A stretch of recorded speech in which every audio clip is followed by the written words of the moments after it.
अल्हम्दुलिल्लाह वहदा वस्सलातु वस्सलामु अला मन ला नबिय्य बअदा अम्मा बादु फ़अऊज़ु बिल्लाहि मिनश शैतानिर रजीम बिस्मिल्लाहिर रहमानिर रहीम मन साम रमज़ान ईमानन व इहतिसाबन गुफ़िर लहु मा तक़द्दम मिन ज़ंबिहि व मन क़ाम रमज़ान ईमानन व इहतिसाबन गुफ़िर लहु मा तक़द्दम मिन ज़ंबिहि सदक़ल्लाहुल अज़ीम। मोहतरम सामिईन, د بعضو ملګرو په مطالبې سره نن موضوع زموږ د صلات تراویح او د تراویح منځ. تراویح دا جمع د ترویحاتون دا او ترویحه ویل کېږي یو پیره آرام ته، او دې تراویح ته تراویح ځکه وایي چې کله حضرت عمر رضی الله تعالی عنه د حضرت ابی بن کعب رضی الله تعالی عنه په امامت کې صحابه کرام را جمع کړل او په امامت سره ورته د تراویح حکم وکړو. نو د څلورو رکعاتو نه وروستو هغې آرام کا، او دا کتابونه لیکي د فقه چې څومره وخت په څلورو رکعاتونو لګېدلی وي نو دومره وخت د څلورو رکعاتو نه وروستو وقفه کول او آرام کول. بیا د اهل حرمینو عادت دا دی چې هغه په دغې ترویحه کې او دغې آرام په وخت کې به طواف کاو، چا به تلاوت کاو، چا به نفلونه کول. لیکن کچرې مقتدیان ته تکلیف وي، په هغې کې بیماران وي، بوډاګان وي، نو دومره ګنجایش شته دی چې بیا دومره انتظار نه کوي، لږ ساعت کښېني. بیا په دې لږ ساعت ناسته کې د احنافو مسلک دا دی چې کو دې پکې تسبیح لولي نو هم لوستی شي، که تحمید لولي نو هم لوستی شي، سبحان الله، الحمدلله، الله اکبر دا دې پکې ولولي، لا اله الا الله دې پکې ولولي، او که چپ کښېني نو چپ هم کښېناستی شي. او کومه دعا چې په جماعتونو کې ویلې کېږي نو هغه هم چونکې د حدیثو نه بهرحال ثابته خو نه ده، لیکن اکابرینو ازبرګانو ویلې ده، نو که څوک یې ولولي نو په هغې باندې تنقید نه دی پکار. بیا حکم د تراویح دا دی چې تراویح دا د یو قول مطابق سنت مؤکده دي، پرېښودلي نه دي پکار، او د بل قول مطابق سنت علی الکفایه دي.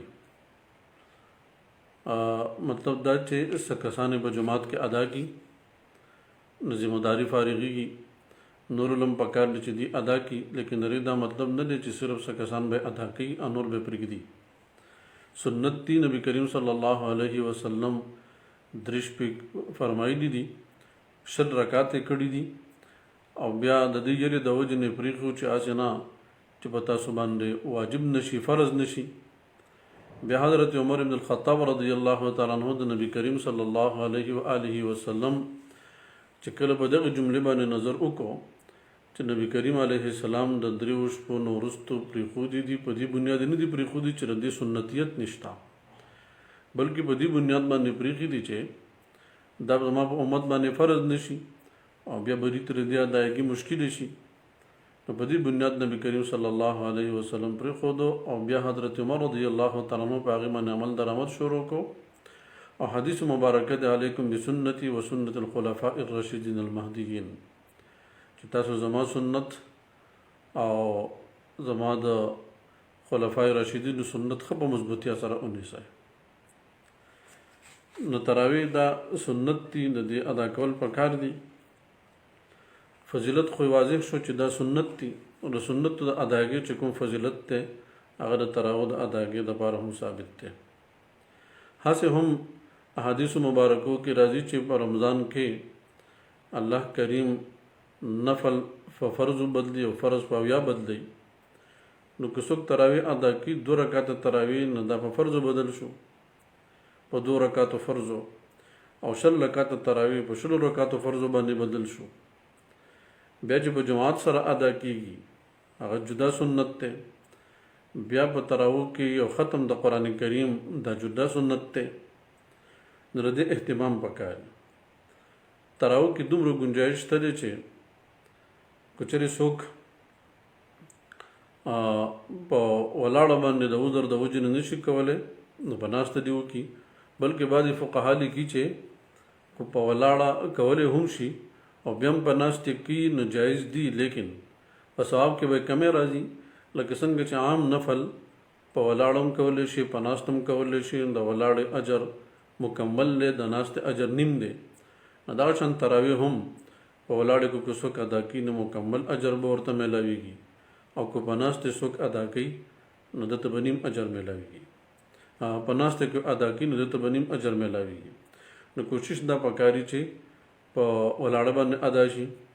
لیکن چا سوال هم وکړو او یو غلطي په دې ځای کې زموږ نه دا هم کېږي چې کله حافظ قرآن ختم کوي نو په ختم کې بعضې نوجوانان هغوی د جومات په یو ګوټ کې ناست وي، دیوال ته ډډه وهلي وي، یا بعضې نوجوانان په جومات کې ملاس وي، بعضې نوجوانان د جومات نه بهر غولي ته راوځي او هلته ګپې لګي، او چې کله امام رکوع له لاړ شي نو دې منډه کې او په رکوع کې شامل شي. نو د دغې رکعت چې څومره هم تلاوت دی دا تلاوت ترېنه لاړه، حالانکې په تراویح کې ختم قرآن کول دا مستقل سنت دی.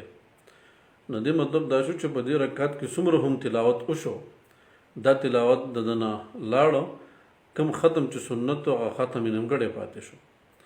د دې وجې نه درخواست دا دی چې کله امام نیت وتړي نو موږ هم پکار دی چې نیت ورسره تړو، او که په ولاړه باندې موږ زیات ستړي کېږو یا راته عذر وي نو کېږي نو خیر دی، کم از کم د ناستې او ثواب خو به میلاو شي، او زموږ په سنت کې به نیمګړتیا، زموږ په سنت ختم کې به نیمګړتیا خو نه راځي. نو دغه یو کوتاهي کېږي او دا کوتاهي رضان نشته پکار دی. دویم نن یو ملګري په وایس میسج باندې سوال وتپوسو. هغه سوال دا وکړو چې بعضې موږ موبایل کې ولیدل چې یو حافظ قرآن پسې وروستو فتح ورکوونکی قرآن کریم کې ګوري او فتح ورکوي، نو آیا دا جایز دي که نه دي؟ نو علماء کرام لیکي په کتابونو کې چې فاتح په لاس کې قرآن کریم وي او هغه د قرآن کریم د دننه نه فتح ورکوي امام ته، او امام دغه فتح واخلي نو دا د قرآن کریم نه تعلیم او تعلم دی. نو په دې سره بیا د ټولو مقتدیانو د امام مون ماتېږي که چېرې هغه واخیستله داسې فتحه. د دې وجې نه داسې فاتح پکاري چې هغه هم حافظ قرآن وي. بله مسله یو ملګري دا وتپوسله چې په نابالغه بچي پسې چې حافظ قرآن وي د بالغو منځ کېږي، تراویح کېږي که نه کېږي؟ نو فقها لیکي او حدیث مبارکه هم دی. یو حدیث کې راځي چې صحابي فرمایي چې نهانا ان یؤمنا الا المحتلم، چې نبی کریم صلی الله علیه وسلم منګه د دې نه منع کړو چې ستاسو امامتي د ماشوم به کې ها که بالغ وي نو بالغ دی وکړي. د دې حدیث نه معلومیږي چې نابالغه ماشوم اگر چې حافظ قرآن وي که د امامت ته مخکې شي نو په ده پسې چې څومره هم بالغ مقتدیان ولاړ دي نو دغه بالغو مقتدیانو منځ نه کېږي.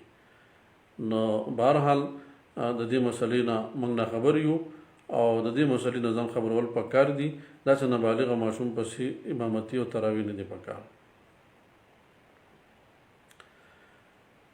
بل غلطي زموږ نه دا کېږي چې تراویح کې دننه زموږ نه کوتاهي دا وشي چې د خپل محلې نه بل ځای ته د تلو کوشش کوو، او په دې بنیاد کوشش کو چې هلته کې تراویح په لږ ساعت کې کیږي.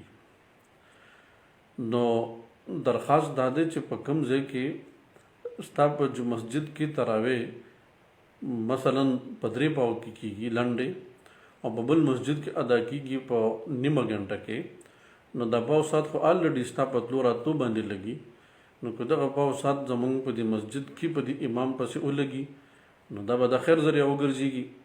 بل زمونږ د محلي امام چې په 3 پاو کې تراویح لنډې کوي نو هغه به تلاوت په قلاره کوي. د دې وجې زمونږ نه په امام باندې هم دا باعث نه جوړېږو چې امام ته مونږ دا ووایو چې په فلاني جومات کې په نیمه غنټه کې هر څه ختمېږي، یا په فلاني جومات کې فلانه امام او فلانه قاری صاحب په پاو ساعت کې یو سفاره تلاوت کوي، او دلته زمونږ په مسجد کې قاری صاحب تاسو په 25 منټ کې په نیمه غنټه کې یو سفاره تلاوت کوئ. نو کوشش مونږ دا کو په دې امام باندې د خپل خبره لاګو کو چې تاسو هم پر خپل تلاوت کې تیزی راولئ. حالانکه الله کریم خو فرمایي ورتل القرآن ترتیلا، قرآن کریم په ترتیل او په تجوید سره لولئ. اگر چې په تراو کې د عام ترتیل نه د تیزوالي گنجائش تا، خو د هغې دا مطلب نه دی چې داسې گنجائش پیدا کړلی شي چې صرف د قاری صاحب یا علمون او تعلمون باندې بد نه پوهېږي او په دې منځ کې په بل څه باندې نه پوهېږي. دا زیاتی دی. نو موږ د امام داسې نه فرشایز کو چې هغه ته وایو چې ته هم تیزي وکړه، ځکه چې په دې انداز سره قرآن کریم لوستل چې د هغې هر حرف په خپل خپل مخرج نه ادا شي، خپل خپل ځای ته ورسیږي، دا ضروري ده او دا د قرآن کریم تعلیم دی. الله کریم فرمایي چې ورتل القرآن ترتیلا اجود القرآن تجویدا، چې تاسو د قرآن کریم تلاوت کوئ نو په تجوید سره کوئ او هر حرف خپل خپل ځای ته رسوئ. نو بهرحال لاسو کوتاهي غلطیانې کیږي، دا نن ما نه چا تپوس کړو، بهرحال ما ستاسو سره شیر کړو. که چاته هم داسې د تراویح متعلق مسله، د رمضان د روجو متعلق مسله مخې ته درپېښ وي نو زما نمبر هغه د ځان سره نوټ کړئ، زما په دې پیج باندې شیر کړم ستاسو سره.